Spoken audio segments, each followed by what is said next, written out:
Hello and welcome दोस्तों। कहते हैं कि fast bowlers Hunt in pair, लेकिन इंडिया में बात जब आती है तो स्पिनर्स हंट इन पेयर। अगर इंडियन क्रिकेट में जोड़ियों की बात की जाए तो अनिल कुंबले, हरभजन सिंह, रविंद्र जडेजा, आर अश्विन, कुलदीप और चहल की जोड़ी, ये कुछ जोड़ियां रही हैं पिछले 2 से 3 दशकों में जिनका प्रदर्शन इंडिया के लिए बहुत अच्छा रहा है। लेकिन आने वाले कुछ सालों में ना तो आपके पास आर अश्विन होंगे और एक वक्त के बाद आपके पास रविंद्र जडेजा भी नहीं होंगे। तो ऐसे में आपके फ्यूचर के स्पिनर कौन होंगे जो इंडिया के लिए खेलते हुए नजर आएंगे, वो सब आपको डोमेस्टिक क्रिकेट में देखने को मिलेंगे। सो दिलीप ट्रॉफी में इस बार वो कौन कौन से स्पिनर हैं जो खेलते हुए नजर आएंगे और उनमें से कौन से स्पिनर्स पर नजर रह सकती है फ्यूचर के पॉइंट ऑफ व्यू से, उनकी बात करने वाले हैं हम आज के इस वीडियो में। अगर आप नए हैं और आपने अब तक हमारे चैनल को सब्सक्राइब नहीं किया तो सब्सक्राइब कर लीजिए, नोटिफिकेशन की घंटी दबा लीजिए, वीडियो अच्छा लगे तो लाइक और शेयर जरूर करिएगा। सबसे पहले हम बात करें सेंट्रल जोन की, तो सेंट्रल जोन में इस बार आपको 3 स्पिनर खेलते हुए दिखाई देने वाले हैं, जिसमें सारांश जैन जो एमपी से आते हैं, दूसरे सौरभ कुमार जो यूपी के लिए क्रिकेट खेलते हैं और पिछले कुछ वक्त से इंडियन क्रिकेट टीम के दरवाजे पर भी अपनी दस्तक देते रहे हैं। उसके अलावा बात की जाए युवा स्पिनर, लेफ्ट आर्म स्पिनर और ऑलराउंडर राजस्थान के लिए खेलने वाले मानव सूतर की, जिनका पहला सीजन डोमेस्टिक का बहुत शानदार गया है, जिसके दम पर शायद इंडियन टीम के लिए उनको जो 20 खिलाड़ी जो एनसीए गए हैं, जिनको बीसीसीआई चाहती है कि फ्यूचर के लिए तैयार किया जाए, उनका नाम भी उसमें रखा गया है। तो ये 3 खिलाड़ी हैं। सारांश जैन के लिए रणजी ट्रॉफी बहुत बेहतरीन गई थी, 8 मैचेस में उन्होंने 35 विकेट लिए थे। उसके अलावा सौरभ कुमार के बारे में आप सब ऑलरेडी जानते हैं कि लेफ्ट आर्म स्पिनर, थोड़ा बहुत बल्ले के साथ भी कंट्रीब्यूट कर सकते हैं, लेकिन ओवर द ईयर्स जिस तरह से उनकी परफॉर्मेंस रही है, सो कहीं ना कहीं वो सिलेक्टर्स को बार बार पुश करते रहे। इंडिया का कॉल अप भी उनको मिला है, टीम के साथ भी कई दौरों पर गए हैं, लेकिन अब तक उनको टेस्ट डेब्यू का मौका नहीं मिल पाया है। सो ऐसे में इस सीजन उनका प्रदर्शन कैसा रहेगा, क्या वो दोबारा से सेलेक्टर्स को पुश करेंगे कि फ्यूचर के लिए उन पर भी नजर रखी जाए। हालांकि एज एक ऐसा पैमाना है जो शायद उनके अगेंस्ट जा सकता है। यह चीज सारांश जैन के लिए भी जाती है। अच्छे स्पिनर हैं, अच्छी गेंदबाजी की है, बल्ले से भी बहुत जबरदस्त कंट्रीब्यूशन उनका एमपी के लिए देखने को रहा है, लेकिन दोनों खिलाड़ियों के लिए एज एक ऐसी चीज है जो उनके अगेंस्ट जाती है। सारांश जैन भी 30 साल के हैं और सौरभ कुमार का ऑलरेडी आपको पता है कि वो 30+ है।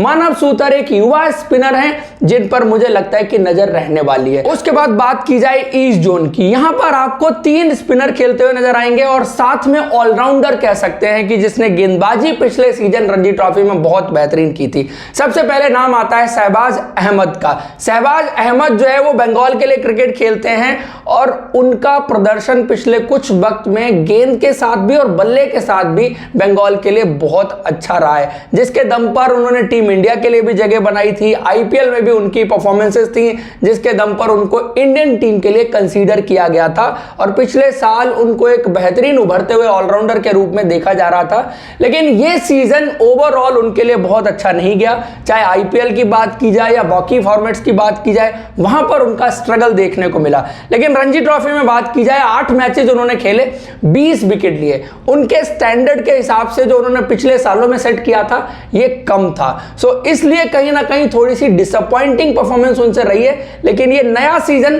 क्या दोबारा से अपनी परफॉर्मेंस के ग्राफ को ऊपर लेके जा पाएंगे, उस पॉइंट ऑफ व्यू से नजर रहेगी, क्योंकि ये वो खिलाड़ी है जो इंडियन टीम में सिलेक्शन के कंटेंशन में आने वाले वक्त में रहेगा। बिकॉज जो इनके पास 3 डायमेंशनल स्किल है, गेंदबाजी है, बल्लेबाजी है और फील्डर भी कहीं ना कहीं बहुत बेहतरीन है। उसके बाद अगले स्पिनर की बात की जाए तो शहबाज नदीम बहुत वक्त से डोमेस्टिक क्रिकेट में खेल रहे हैं, वेटरन कह सकते हैं अब आप इनको। इस साल इन्होंने 8 मैचेस में 42 विकेट लिए थे और ये सिर्फ इस साल का नहीं है, ये हर साल लेते हैं। इंडिया के लिए टेस्ट डेब्यू ऑलरेडी हो चुका है इनका।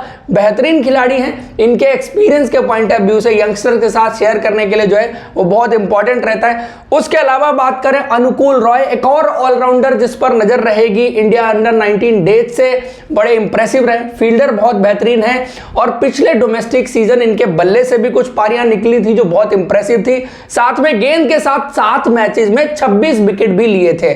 सो ये भी 3D स्किल कहीं ना कहीं लेकर के आते हैं, सो इन पर भी नजर रहेगी। उसके बाद बात करें रियान पराग की। अब रियान पराग का नाम मैंने यहां पर स्पिनर्स में क्यों ऐड किया है, क्योंकि इन्होंने 7 मैचेस में 25 विकेट लिए थे। जो पिछला रणजी ट्रॉफी का सीजन था, आप एक्सपेक्ट करते हैं कि रेहान पराग बल्ले के साथ अच्छा प्रदर्शन करेंगे। उन्होंने बल्ले के साथ तो अच्छा प्रदर्शन किया ही किया था, बट गेंद के साथ जो 7 मैचेस में 25 विकेट थे, आसाम के लिए, अपनी टीम के लिए सबसे ज्यादा विकेट लेने वाले खिलाड़ियों की सूची में शामिल थे।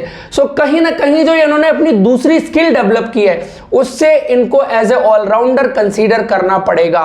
उसके बाद नॉर्थ जोन की बात करें, सो नॉर्थ जोन में आबिद मुश्ताक पहले स्पिनर हैं जो जम्मू एंड कश्मीर से आते हैं। इनके साथ भी सेम चीज है, गेंदबाजी तो बहुत बेहतरीन करते हैं, बट साथ में ये बल्ले के साथ भी कंट्रीब्यूट कर सकते हैं। पिछले सीजन व्हाइट बॉल क्रिकेट में इन्होंने कुछ इंपॉर्टेंट कंट्रीब्यूशन अपनी टीम के लिए किए थे। साथ में रेड बॉल क्रिकेट में भी ऑड ओकेजन्स पर संकट मोचक वाली पारियां भी खेली थी। शायद रेड बॉल क्रिकेट में अपनी टीम को उतना आगे नहीं ले जा पाए, लेकिन इनकी तरफ से जो कंट्रीब्यूशन एज अ बैट्समैन था वो बहुत इनवैल्यूएबल था। अगर इनकी गेंदबाजी की बात करें तो इन्होंने इस सीजन 6 मैचेस में 32 विकेट हासिल किए थे। सो कहीं ना कहीं जबरदस्त गेंदबाजी इनकी तरफ से ओवरऑल देखने को मिली थी, और जम्मू एंड कश्मीर को जो बार बार लिफ्ट करते रहे थे वो यही खिलाड़ी थे। बाकी शायद बल्लेबाजी ने उनकी टीम को बहुत लेट डाउन किया था, बट गेंदबाजी में कुछ 2-3 खिलाड़ी थे जिनका प्रदर्शन जम्मू एंड कश्मीर के लिए बहुत शानदार रहा था। उसके बाद बात करें अगले स्पिनर की, पुलकित नारंग, जो सर्विसेज से खेलते हैं। ज्यादा चर्चा इनके नाम की पिछले कुछ वक्त में डोमेस्टिक क्रिकेट में नहीं हुई है, लेकिन ये सीजन इनका जिस तरह से गया है बहुत शानदार कह सकते हैं आप। 7 मैचेस में 29 विकेट इन्होंने कहीं ना कहीं लिए थे, और सर्विसेज की टीम के लिए जो कुछ ऑड ओकेजन्स पर अच्छी परफॉर्मेंसेस थी वो इनकी तरफ से देखने को मिली थी। आप ऑफ स्पिनर ढूंढते हैं कि आपको इंडियन क्रिकेट में कितने दिखाई दे रहे हैं, बहुत कम है। उनमें से एक बात हो सकती है पुलकित नारंग की, एक सारांश जैन की बात करेंगे, और एक शायद अभी आने वाली टीम में आप देखेंगे जो बेस्ट जोन से आपको खेलते हुए नजर आएंगे। उसके बाद बात की जाए जयंत यादव की, एक और ऑफ स्पिनर जिसकी बात आप कर सकते हैं, बहुत वक्त से खेल रहे हैं, इंडिया ऑलरेडी खेल चुके हैं, लेकिन अब शायद इनके लिए दोबारा इंडिया खेलना कितना मुश्किल और कितना आसान होगा ये मुझे पता नहीं, और शायद कोई नहीं जानता उस बारे में, क्योंकि इनके बियॉन्ड जो है वो सेलेक्टर्स ने देखना शुरू कर दिया है। लेकिन डोमेस्टिक में कुछ एक्सपीरियंस खिलाड़ियों का टीमों में होना सामने वाली बल्लेबाजी को एक तो चैलेंज करता है। जिन स्पिनर्स के साथ आप खेल रहे होते हैं उनको अपना एक्सपीरियंस पास ऑन करते हैं, शेयर करते हैं, जिससे उनकी ग्रूमिंग अच्छी होती है। सो कई बार इस तरह के खिलाड़ियों का भी डोमेस्टिक में खेलते रहना जरूरी होता है, सो दैट जो एक्सपीरियंस है वो कहीं ना कहीं युवा खिलाड़ियों के लिए पास ऑन होता रहे। उस पॉइंट ऑफ व्यू से जयंत यादव नॉर्थ जोन की टीम में आपको दिखाई देते हैं। उसके बाद साउथ जोन की बात करें, और साउथ जोन में जो स्टैंड आउट स्पिनर रहने वाले हैं वो हैं आर साई किशोर। बहुत वक्त से इनका प्रदर्शन बहुत अच्छा रह रहा है डोमेस्टिक में अगर बात की जाए, और एक क्लासिकल स्पिनर आपको कहीं ना कहीं नजर आते हैं। जो ओल्ड स्कूल स्पिनर आप बात करते हैं कि जो फ्लाइट करता है, हवा में बीट कराता है, ड्रिफ्ट कराता है, जो बेसिक चीजें आप स्पिन बॉलिंग होती है वो सारी क्वालिटी इनके साथ हैं। इनको बीच में कुछ मौकों पर कंसीडर भी किया गया था, लेकिन पिछले कुछ वक्त से इनकी परफॉर्मेंस भी डिप की और भी चीजें कंसीडरेशन में रही, जिस वजह से इनको आगे लेके नहीं जा पाया गया। लेकिन इस साल का डोमेस्टिक सीजन यानी रणजी ट्रॉफी में इन्होंने जो मैचेस खेले, 6 मैचेस में 29 विकेट लिए। सो कहीं ना कहीं इन्होंने अच्छी गेंदबाजी इस सीजन भी करके दिखाई है। सो उस पॉइंट ऑफ व्यू से इन पर नजर रह सकती है, लेकिन पॉइंट वही है इनके साथ, ये जैसे जैसे वक्त जाता जा रहा है एज एक फैक्टर होगा कि अगर इनको अगले 1 या 2 साल में सेलेक्ट नहीं किया जाता है तो फिर वही बात होने लगती है कि आप फिर 30+ के बाद आप खिलाड़ियों को सेलेक्ट करना चाहते हैं नहीं, वो बड़ी इंपॉर्टेंट चीज रहती है। उसके बाद एक और स्पिनर की बात करें, वाशिंगटन सुंदर। वाशिंगटन सुंदर इंडियन क्रिकेट में ऑफ स्पिनर की जो बात है सबसे इंपॉर्टेंट और की प्लेयर हैं, क्योंकि वो पैकिंग ऑर्डर में सबसे आगे हैं। अगर इंडिया के लिए टेस्ट मैच खेलने की बात करें तो ऑलरेडी वो खेल चुके हैं, बेहतरीन स्पिनर हैं, लेकिन जो बार बार वो इंजर्ड हो जाते हैं ये चीज उनके अगेंस्ट जाती रही, चाहे व्हाइट बॉल क्रिकेट में हो या रेड बॉल क्रिकेट में हो। वो मौके उनको इसलिए भी नहीं मिल पा रहे हैं कि जब जब उनके खेलने का मौका आता है तो वो इंजर्ड आपको दिखाई देते हैं। उस पॉइंट ऑफ व्यू से इन पर नजर रहेगी, क्योंकि ये वापसी कर रहे हैं और आकर के कैसा गेंद डालेंगे, कैसे रिदम में गेंदबाजी करेंगे और इंडियन टीम में सिलेक्शन के लिए कितने तैयार हैं, उस पॉइंट ऑफ व्यू से इन पर नजर रहेगी। क्योंकि वेस्ट इंडीज टूर के लिए at least in white ball cricket ये सिलेक्शन के कंटेंडर रहेंगे। और उसके बाद वेस्ट जोन की बात की जाए, जहां पर आपको 3 स्पिनर खेलते हुए दिखाई देंगे, और पहले स्पिनर है युवराज सिंह डोडिया। इनका प्रदर्शन बहुत अच्छा रहा था। सौराष्ट्र की टीम जो इस बार का रणजी ट्रॉफी का खिताब जीती है, इस खिलाड़ी का रोल बहुत इंपॉर्टेंट रहा। स्पेशली सेमीफाइनल में इन्होंने जिस तरह से गेंदबाजी की थी वो बहुत जबरदस्त थी। 6 मैचेस में 30 विकेट इन्होंने लिए हैं। पहला सीजन था, बहुत इंप्रेसिव नजर आए इन टर्म्स ऑफ एक्यूरेसी बात करें, विकेट टू विकेट गेंदबाजी की बात करें, अच्छे कंट्रोल से गेंदबाजी करते हैं। अभी शायद इनको अपनी गेंदबाजी में कुछ और चीजें डेवलप करने की जरूरत पड़ेगी, लेकिन पहले सीजन जो इंप्रेशन छोड़ने की बात थी वहां पर ये छोड़ने में बिल्कुल कामयाब रहे हैं। सिर्फ 22 साल का ये खिलाड़ी, पोटेंशियल और इनके लिए फ्यूचर में स्कोप आपको बहुत ज्यादा दिखाई देता है। अब ये उनको जोनल क्रिकेट में खेलने का मौका मिल रहा है, यहां पर भी अगर उस परफॉर्मेंस को रिफ्लेक्ट कर पाते हैं तो इनकी चर्चा भी होनी फिर से शुरू होगी। उसके बाद अगले स्पिनर की बात करें, शम्स मुलानी, बैटरन कह सकते हैं अब आप इनको डोमेस्टिक क्रिकेट की अगर बात की जाए। एक बार फिर 7 मैचेस में 46 wicket, second highest wicket taker in Ranji trophy 2022 and 23।